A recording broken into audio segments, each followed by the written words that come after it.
ഒരു വീഡിയോയിലേക്ക് എൻ്റെ എല്ലാ കൂട്ടുകാർക്കും സ്വാഗതം. അപ്പോൾ കുറേ നാളായിട്ട് നമ്മുടെ പെറ്റൂണിയ ചെടികൾക്ക് അത്ര നല്ലൊരു കാലാവസ്ഥ ആയിരുന്നില്ല. അപ്പം നിങ്ങളുടെ അവിടെയൊക്കെ നല്ല ചൂടായിരുന്നിട്ടുണ്ടാവും അല്ലേ? അപ്പോൾ പലരുടെയും പെറ്റൂണിയ ചെടികൾ പോകുന്നു എന്നൊക്കെയുള്ള ഒരു പരാതി നമുക്ക് പരാതിയല്ല, ശരിക്കും പറഞ്ഞു കഴിഞ്ഞാൽ ഒരു സ്നേഹത്തോടെ വളർത്തുന്ന ഒരു ചെടി നശിച്ചു പോകുമ്പോൾ ഉണ്ടാകുന്ന ഒരു സങ്കടത്തിൽ വരുന്ന ഒരു ഇതാണ്. അപ്പോൾ നമ്മുടെ അടുത്ത് ചോദിക്കാറുണ്ട് എങ്ങനെ എന്ത് പ്രൊട്ടക്ഷൻ ചെയ്യണം എന്നൊക്കെ നമ്മുടെ അടുത്ത് ചോദിക്കാറുണ്ട്. അപ്പം നമ്മൾ അറിയാവുന്ന കാര്യങ്ങൾ പറഞ്ഞു കൊടുക്കാറുണ്ട്. അപ്പോൾ ഇപ്പം കുറച്ച് കാലാവസ്ഥയിലൊക്കെ വ്യത്യാസം വന്ന് ചൂടൊക്കെ ഇച്ചിരി ഒന്ന് കുറഞ്ഞു തുടങ്ങിയിട്ടുണ്ട്.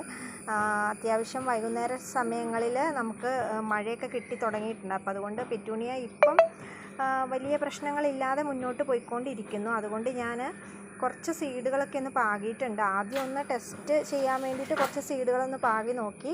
അത് സക്സസ്സായി കിട്ടിയതിന് ശേഷമാണ് ഞാൻ പിന്നീട് നമ്മുടെ കയ്യിലുള്ള കുറേ അധികം വെറൈറ്റീസ് നമ്മൾ ഇപ്പോൾ ചെയ്തിട്ടേക്കുന്നത്. അതൊന്നും മുളച്ച് വന്നിട്ടില്ല, ഇപ്പോൾ 2 ദിവസമേ ആയുള്ളൂ.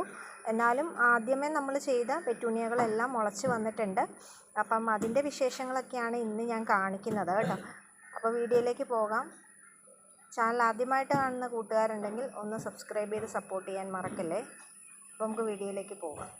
ഈ വർഷത്തെ ആദ്യത്തെ നമ്മുടെ പെറ്റൂണിയ ചെടികളുടെ സീഡ് പാകിയതാണ് ഇപ്പോൾ നിങ്ങൾ കണ്ടുകൊണ്ടിരിക്കുന്നത്. അപ്പോൾ നമ്മുടെ പെറ്റൂണിയ ചെടികളുടെ സീഡ് പാകുമ്പോൾ എപ്പോഴും ശ്രദ്ധിക്കേണ്ട ഒരു കാര്യം, തീരെ കുറച്ച് നമ്പേഴ്സിൽ മാത്രം സീഡുകൾ പാകുക.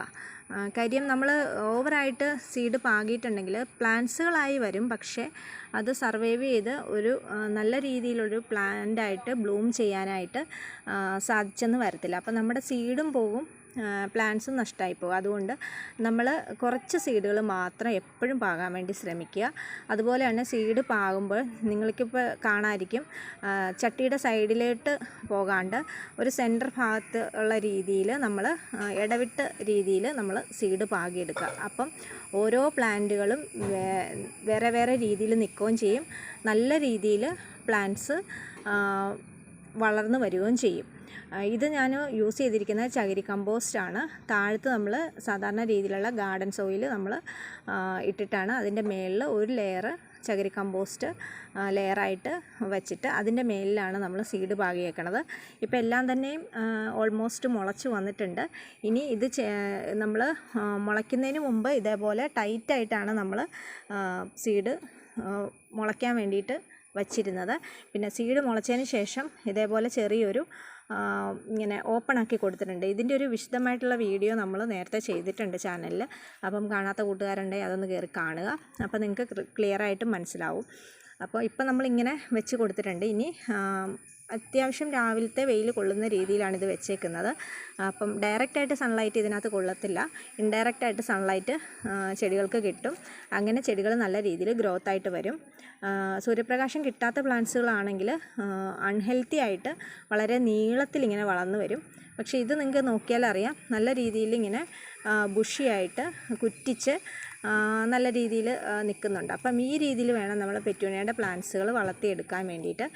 സൂര്യപ്രകാശം ഒട്ടുമില്ലാത്ത സ്ഥലത്തോ അല്ലെങ്കിൽ ഓവറായിട്ടുള്ള സൂര്യപ്രകാശം ഉള്ള സ്ഥലത്തോ സീഡ് പാകിയിട്ട് നമുക്ക് വെക്കാൻ പാടില്ല. ഒരു സെമി ഷെയ്ഡുള്ള സ്ഥലത്ത് എപ്പോഴും നമ്മൾ വെച്ച് വളർത്തിയെടുക്കുകയാണെങ്കിൽ നല്ല രീതിയിൽ പെറ്റൂണിയ ചെടികൾ ഇങ്ങനെ മുളച്ച് കിട്ടും.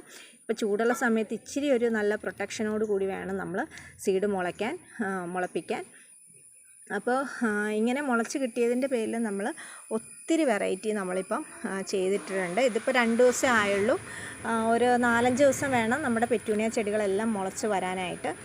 അപ്പോൾ ഇത് മുളച്ചതിൻ്റെ അപ്ഡേഷൻ അടുത്ത വീഡിയോ ആയിട്ട് കാണിക്കാം, അല്ലെങ്കിൽ വീഡിയോസ് ഒത്തിരി ലെങ്തായി പോകും. അപ്പം കൂട്ടുകാരെല്ലാവരും ഈ ഒരു രീതിയിൽ തന്നെ പെറ്റൂണിയയുടെ സീഡുകളൊക്കെ മുളപ്പിക്കുകയാണെങ്കിൽ ഈ ഒരു സമയത്ത് നമ്മുടെ സീഡുകൾ നല്ല രീതിയിൽ മുളച്ച് കിട്ടുന്നതാണ് കേട്ടോ. അപ്പോൾ ഇന്നത്തെ വീഡിയോയിൽ കാണിച്ച കാര്യങ്ങളൊക്കെ കൂട്ടുകാർക്ക് മനസ്സിലായെന്ന് വിചാരിക്കുന്നു. അപ്പോൾ ഇതുപോലെയുള്ള നല്ല ഇൻഫർമേഷൻ വീഡിയോയുമായിട്ട് അടുത്ത ദിവസം തന്നെ ഞാൻ വരുന്നതാണ്. അപ്പോൾ എല്ലാവരും ചാനൽ സബ്സ്ക്രൈബ് ചെയ്യാനും വീഡിയോ ലൈക്ക് ചെയ്യാനും ഷെയർ ചെയ്യാനും മറന്നു പോകരുത്. പുതിയ നല്ല വെറൈറ്റികളിലൊക്കെ നിങ്ങളെ കാണിച്ച് നിങ്ങളുടെ മനസ്സ് സന്തോഷിപ്പിക്കാനായിട്ട് ഞാൻ ഒപ്പമുണ്ടാവും. അതുപോലെ തന്നെ നിങ്ങളും എൻ്റെ ഒപ്പം ഉണ്ടാകണം. അപ്പോൾ തീർച്ചയായിട്ടും അടുത്ത ദിവസം നല്ല വീഡിയോയുമായിട്ട് വരാം. അതുവരേക്കും ബായ്.